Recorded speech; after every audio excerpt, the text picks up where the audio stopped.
রহমতে সবাই ভালো আছেন। আমি আলহামদুলিল্লাহ আপনাদের দোয়ায় ভালো আছি।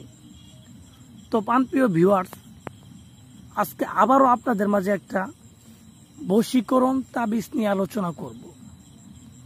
তো ভিউয়ার্স, আজকে যে বশীকরণ তাবিজটা নিয়ে আলোচনা করব, এটা একটা ইহুদি ল্যাংটা নেশা বই থেকে নেওয়া নোংরা তাবিজ বা ল্যাংটা তাবিজ বলা যায়। এটা নোংরা তাবিজ বলতে বোঝায় এই তাবিজটা যদি কোনো মেয়ের জন্য করেন, তাহলে সেই মেয়ে আপনার সাথে মিলন করার জন্য উতালা হয়ে যাবে, কামে উত্তেজিত হয়ে যাবে। আপনাকে দেখলেই তার মিলন করার স্বাদ জাগবে মনের ভিতর। তাই এটাকে আমি নোংরা তাবিজ বা ল্যাংটা তাবিজ বলি।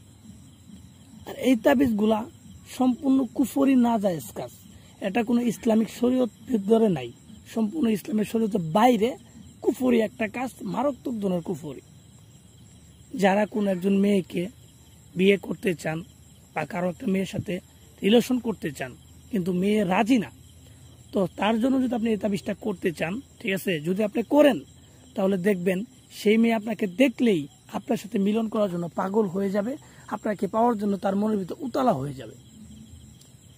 আর যদি আপনি এটা কোনো বিবাহিত মহিলার জন্য করেন, ঠিক আছে, আপনি নিজের স্ত্রীর জন্য যদি করেন, তাহলে দেখবেন আপনার স্ত্রী আপনাকে এতটা ভালোবাসবে যে আপনি কল্পনাও করতে পারবেন না।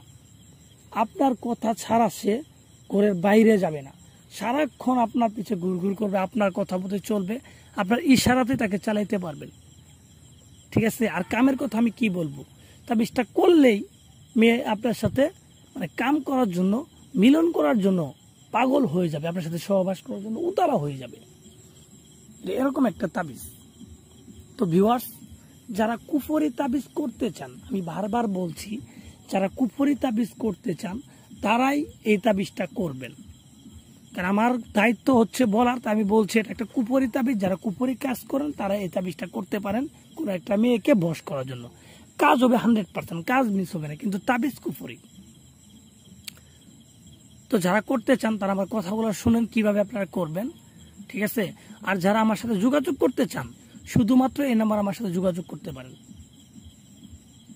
তো যারা করতে চান কিভাবে করবেন আমি আপনাদের বলি বিস্তারিত, আপনারা মনোযোগ সহকারে আমার কথাটা শোনেন। যেখানে চিতা পুরায় সেই জায়গায় লাল কাপড়ে আসন বসায়, সামলে মোমবাতি আগরবাতি ধরায় আসন বসাবেন, অলঙ্গ হয়ে আপনি আসনে বসবেন। বসার পরে, ঠিক আছে, আপনার রাজমোহনের গুঁড়া মিশ্রিত করে কালি বানাবেন। রাজমোহনের গুঁড়ার সাথে গোলাপ জল মিশ্রিত করে কালি বানাবেন। কালি বানায় সাদা কাগজের উপরে এই তাবিজটা লিখবেন। সাদা কাগজ, দুইটা তাবিজ লিখবেন, একইভাবে সেম টু সেম দুইটা তাবিজ আপনি লিখবেন। তাবিজটা লিখার পরে দেখেন এপাশে মেয়ের নাম আর এপাশে ছেলের নাম, এই নামগুলো লিখে দিবেন। মানে যাদের ভিতরে বসটা করতে চান তাদের নামগুলো দুই পাশে লিখে দিবেন। লিখে দেওয়ার পর, ঠিক আছে, এই তাবিজটা বলটায় দুইটা দেখেন তামার মাদুলি রাখছে, এরকম তামার দুইটা মাদুলিতে দুইটা তাবিজ আপনি ভরবেন। তামার দুইটা তাবিজে দুইটা তাবিজ ভরবেন।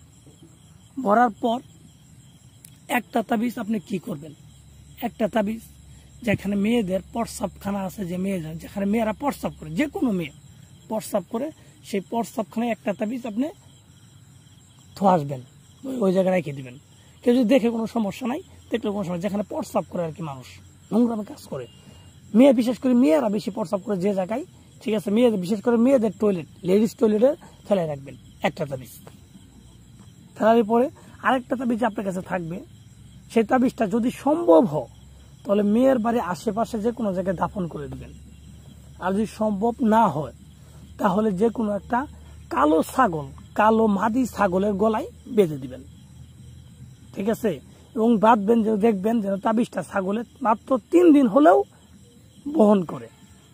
মাত্র 3 দিন যদি তার গলাতেও থাকে, তাহলে সেই মেয়ে আপনার জন্য পাগল উতালা হয়ে যাবে, 100% আমি গ্যারান্টি। এমনই পাগল হবে যে আপনার কথা ছাড়া সে ঘরের বাইরে যাইতে পারবে না, এরকম একটা সিরিয়াস অবস্থা হয়ে যাবে। আপনার সাথে সে মিলন করার জন্য পাগল হয়ে যাবে, দিওয়ানা হয়ে যাবে, একবারে পরীক্ষিত।